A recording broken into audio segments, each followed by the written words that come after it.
హైదరాబాద్ లో వరదలు వచ్చినప్పుడు బండి సంజయ్ గారు చెప్పారు, ఆటో పోతే ఆటో ఇస్తాం, లారీ పోతే లారీ ఇస్తాం, గుండు పోతే గుండు ఇస్తాం అన్నాడు. గుండు లేదు, బైక్ పోతే బైక్ ఇస్తాం అన్నాడు. గుండు పోతే గుండు ఇస్తాం అన్నాడు. గుండు లేదు, అరగుండు లేదు, గుండు సున్నా. ఇది మీ హామీ కాదా? ఎన్నికల్లో మీరు ఇచ్చింది కాదా? నరేంద్ర మోడీ గారు ప్రతి సంవత్సరం 2 కోట్ల ఉద్యోగాలు ఇప్పిస్తామని చెప్పి 2014 ఇచ్చిన ఎన్ని కోట్ల ఉద్యోగాలు ఇచ్చారో లెక్క చెప్పండి.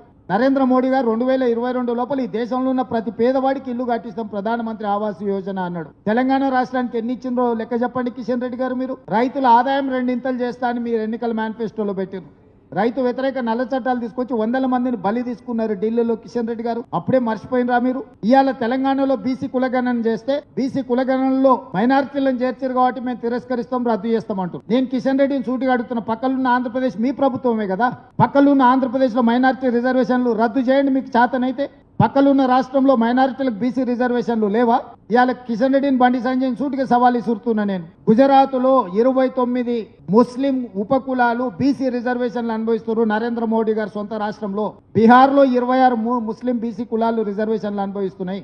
ఉత్తరప్రదేశ్ లో ఉన్నాయి, మధ్యప్రదేశ్ లో ఉన్నాయి, మహారాష్ట్రలో ఉన్నాయి. మీ ఏలుబడిలో ఉన్న ప్రభుత్వాలు, మీ రాష్ట్ర ప్రభుత్వాల బీసీ రిజర్వేషన్లు ముస్లిం మైనారిటీలకు వస్తున్నాయి.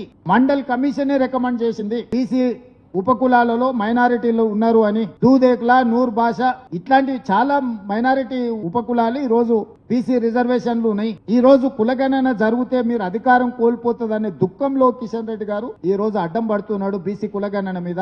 ఇన్ని మాటలు మాట్లాడుతున్నారు. మా మిత్రుడు కృష్ణమాదిగన్ పాపం కౌగిలించుకున్నారు, బానే ఆయనను వినియోగించుకున్నారు ఎన్నికలలో. మరి ఆంధ్రప్రదేశ్ లో మీ ప్రభుత్వం ఉంది కదా, ఎందుకు ఏబిసిడి వర్గీకరణ చేయట్లేదు?